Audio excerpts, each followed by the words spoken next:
Jadi Bapak Ibu yang terhormat, jadi inilah yang diajarkan dalam tarikat. Jadi dalam tarikat itu kita mengaji kadang-kadang munga kita malih mengaji. Munga malih mengaji. Misalnya lagu walid. Kayak apa nah? Malih mengaji. Munga malih mengaji. Karena awak mengaji itu tatekan nafsu. Tatekan nafsu ana dui roh. Jadi mengaji itu bak gadang nafsu. Pulang mengaji itu nafsu bak gadang. Itu syariat.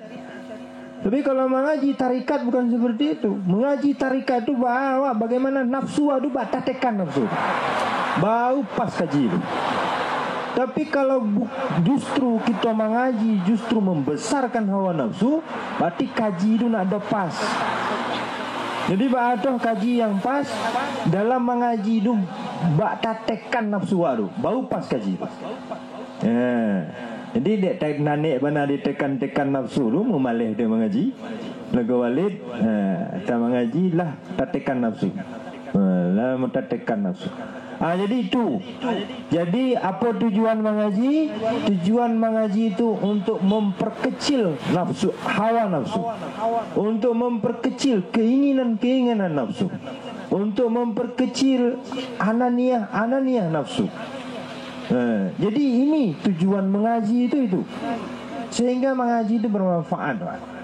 Jadi setelah keinginan hawa nafsu itu berkurang, setelah ananiah nafsu itu mengecil, maka pada saat itulah ghaibi itu masuk ke dalam hati kita.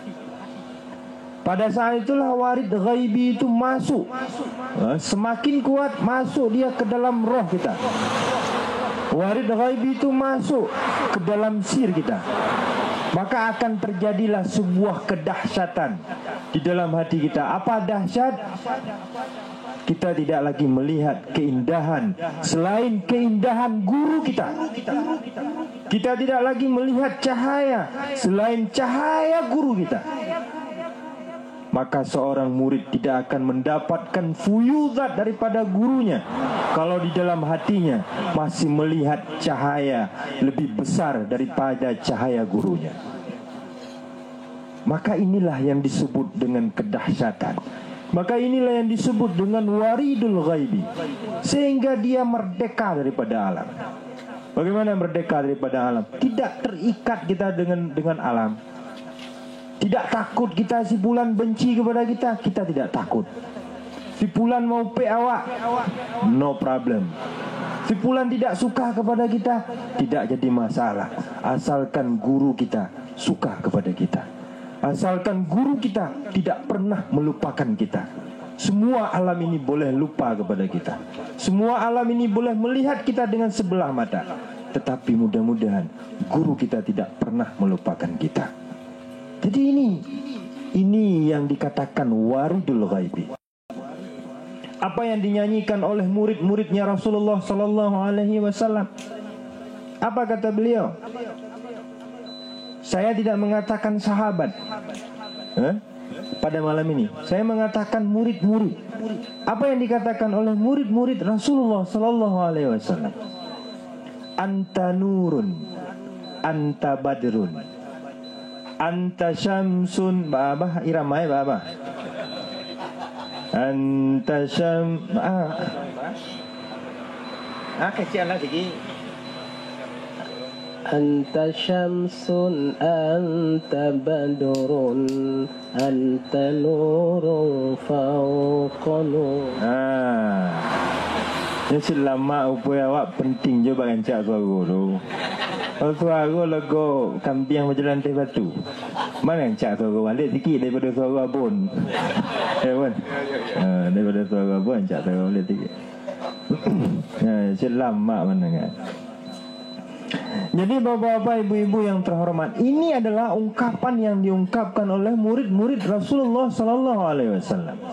Apa kata beliau? Anta syamsun. Wahai ya Rasulullah, engkau adalah matahari. Anta badrun. Wahai ya Rasulullah, engkau adalah bulan purnama. anta nurun, wahai ya Rasulullah, engkau adalah cahaya, fauqa nuri, melebihi daripada cahaya-cahaya yang dilihat oleh mata kepala saya. Saya melihat matahari, lebih besar cahaya engkau wahai Rasul. Saya melihat cahaya bulan, lebih besar cahaya engkau wahai Rasul. Ini ungkapan perasaan yang diluapkan oleh murid-muridnya Rasulullah melihat Rasulullah sallallahu alaihi wasallam. Maka siapa yang tidak dapat melihat cahaya ini ada pada gurunya. Inilah yang dimaksud dengan ayat wa man kana fi hadhihi a'ma wa fil akhirati a'ma wa adhallu sabila. Siapa-siapa yang adalah dia pada hari ini buta. Buta apa yang dimaksud? Bukan buta mata kepala, tapi buta mata hatinya. Tidak bisa melihat cahaya gurunya, tidak bisa melihat kasih sayang gurunya. Di dalam hatinya masih ada kasih sayang yang lebih besar daripada kasih sayang gurunya. Ini adalah murid yang celaka. Kita tidak ada yang lain. Katakan kepada dunia ini, katakan kepada alam ini, katakan kepada ayam, katakan kepada kambing, katakan kepada seluruh makhluk, hai makhluk, yang paling sayang kepada saya adalah guru saya. Sayang kamu kepada saya masih bisa saya ukur. Sayang kamu kepada saya masih bisa saya diukur, masih bisa dinilai. Tapi sayang guru kepada kita, kita katakan kepada guru saya sayang kepada guru. Sebelum kita katakan itu, guru kita sudah menyayangi kita beribu-ribu kali. Beliau sayang kepada kita. Satu kali kita katakan kita sayang kepada guru kita. Ini adalah kedahsyatan. Ini adalah perasaan murid-muridnya Rasulullah. Mengatakan Rasulullah itu fauqa nuri, anta nurun fauqa nuri. Engkau adalah cahaya melebihi cahaya-cahaya yang ada di alam ini. Ini Bapak Ibu yang terhormat, bagaimana kasih sayang seorang guru. Bahkan bukan hanya kepada muridnya saja, bahkan bukan hanya kepada manusia saja, bahkan bukan hanya kepada muslim saja. Rasulullah sallallahu alaihi wasallam, apa yang dikatakan oleh abang tadi, inilah yang diajarkan oleh Abu yang mengikuti jejaknya Rasulullah sallallahu alaihi wasallam. Tidak ada yang lain. Apa ini yang kita rasakan? Kasih sayang guru. Alangkah betapa besar dosa dan kesalahan kita kepada guru. Bapak Ibu yang terhormat, kalaulah kita tidak laku kita ini jahat, busuk, babaun, banga, apa lagi yang busuk-busuk, ado ke awak saudara. Wak bayi, wak hadapkan kepada siapapun kita hadapkan, tidak ada yang suka kepada kita. Tapi tatkala kita menghadap kepada guru, guru masih membuka dua telapak tangannya, diayomi kita, dipangku kita, dipeluk kita, dicium kita, walaupun kita penuh dengan dosa dan kesalahan. Inilah kasih sayang guru kepada kita. Inilah kasih sayang Rasulullah sallallahu alaihi wasallam. Apa kata Rasulullah kepada murid-muridnya? Wahai sahabat-sahabatku, wahai murid-muridku, ini kafir zimmi. Ini kafir zimmi. Ini kafir zimmi.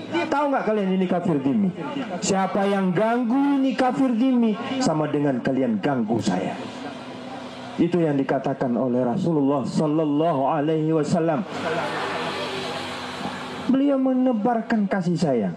Tidak boleh kita mengganggu, mencela, memfitnah dan lain sebagainya. Itu orang kafir. Kalaulah Abu Ya Mudawali sekarang masih hidup, apa yang dikatakan oleh Abu Ya Mudawali? Mereka mengatakan cinta kepada Abu Ya Mudawali, cintanya palsu. Mereka mengatakan cinta dan sayang kepada Abu Ya Mudawali, itu palsu. Tidak paham perjalanan tarikah, tidak mengerti bagaimana tabakat-tabakat yang ada di dalam Jami'ul A'za, lataif, bagaimana perjalanan rohaniyah seorang murid dengan gurunya. kita tidak bisa sampai kepada Allah. Dalam ajaran tarikat, kita tidak bisa sampai kepada Allah kecuali kita bisa berjalan kepada Allah itu dengan guru. Ini tujuan di dalam tarikat. Apa tujuan dalam tarikat? Tidak ada tujuan yang lain kecuali guru. Berbeda dengan tujuan orang hakikat.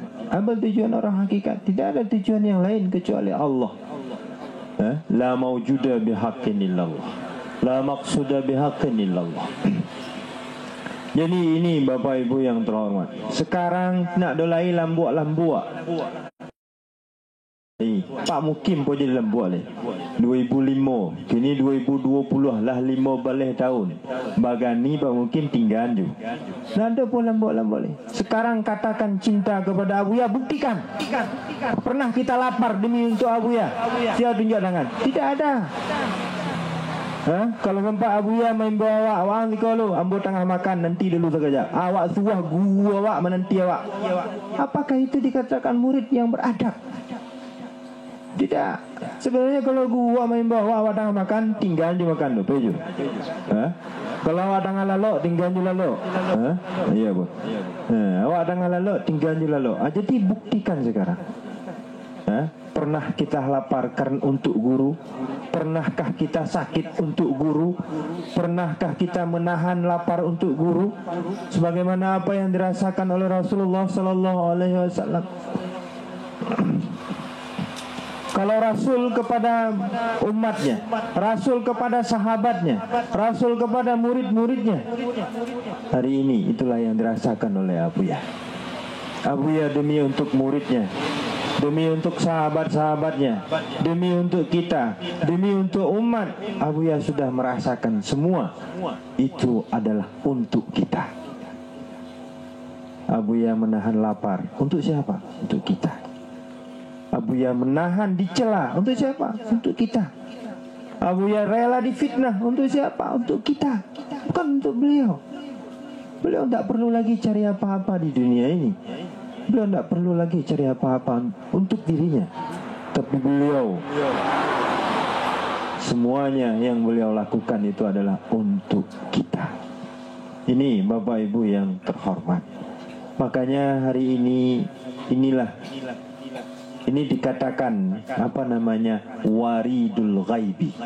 Apa itu waridul ghaibi? Kalau bahasa ilmiahnya mengatakan begini: kita jangan lagi melihat keindahan selain keindahan Allah. Ada enggak itu dalam hati kita? Tidak lagi melihat kehebatan selain kehebatan Allah. Tidak lagi melihat keindahan selain keindahan guru. Katakan, rasakan, akui, tetapkan dalam hati. Bukan hanya sekedar di bibir saja. Bukan hanya sekedar di bibir saja. Disuruh menahan lapar dan ditahan makan ke 2 jam, kita nak ada tahan. Jatah makan jam 1. Kecil ke gua, beko makan jam 4. Alah mati wak. Malawan pun tak. Jadi ini bagaimana perjalanan tariqah kita kepada guru. Jadi tidak lagi melihat kehebatan selain kehebatan guru. Tidak lagi melihat keindahan selain keindahan guru. Tidak lagi melihat kemuliaan selain kemuliaan guru. Ini adalah perjalanan tariqah.